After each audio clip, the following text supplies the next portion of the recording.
तुम्ही कुठं फिरायला जायचं नियोजन करता तेव्हा रेल्वे, विमान, बस किंवा कार गाडी, काही पर्यटक सायकल किंवा पायी देखील जायचं स्वप्न बघतात. परंतु नाशिकच्या दिंडोरी तालुक्यातील तिसगावचा अक्षय सुरेश इखे हा तरुण शेतकरी आपल्या शेतात काम करणारा चक्क ट्रॅक्टर घेऊनच निघालाय आणि ते देखील लडाखला. तिसगाव ते लडाख हा 2150 किलोमीटरचा प्रवास तो आपल्या ट्रॅक्टरनं करून लडाखचे बर्फाचे पर्वत, नदी आदी पर्यटन स्थळे बघणार आहे.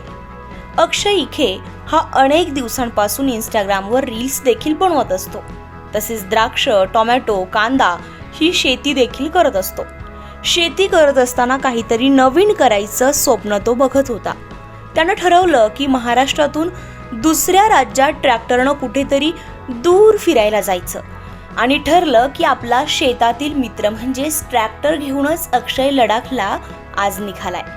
अक्षयचा हा प्रवास प्रथमच इतक्या दूर ट्रॅक्टरने होत असून त्याला गावातील सर्वांनी शुभेच्छा दिल्यात. नमस्कार, मी अक्षय पाटील, तिसगाव तालुका दिंडोरी जिल्हा नाशिकवरून. आम्ही चाललो महाराष्ट्र लडाखला आणि तुम्ही माझ्यात हा प्लॅन कसा झाला तर आम्ही मित्र बसलो होतो. ती मित्र बोलले की लोक आपण लडाख जाऊ. म्हटलं मी तर ऍक्च्युली एकदा जाऊन येलो, पण म्हटलं मग तुम्ही म्हणा असं तर परत जाऊ. पण मित्र बोले एवढी गाडी न जाता आपण ट्रॅक्टरवर जाऊ. म्हणून काय म्हटलं का आता म्हणा आता ट्रॅक्टर तर आहेच म्हणा आपल्याकडे, तर आपण काहीतरी युनिक करू. शेतकरी काय करू शकतो ना हे पण म्हटलं आपण दाखवून देऊ. तर मग आम्ही पुरा प्लॅन बिन केलाय सगळं ट्रॉलीत आपलं मटेरियल घेऊन ट्रॅक्टर सगळं रेडी करून आपण निघालो लडाख. तुम्ही बघून पोस्टर नाही मागू साईड का बॅक साईडनी पण आपण असं रेडियम लावलंय बॅनर आणि रेडियम पण लावून दिले. त्याच्या कारणाने का थोडंसं रिॲक्टिव्हिटी. आणि हा ट्रॅक्टर आता बघून घ्या.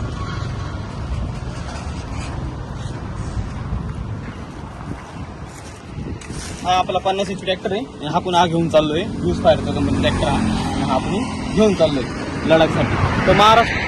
तर महाराष्ट्रामधून आपण पाहिलं आहे की तो लडाखसाठी ट्रॅक्टरवर चाललाय ते. आणि भारतातून पहिला माणूस आहे मी तो 4 व्हील ट्रॅक्टर घेऊन लडाख चाललाय.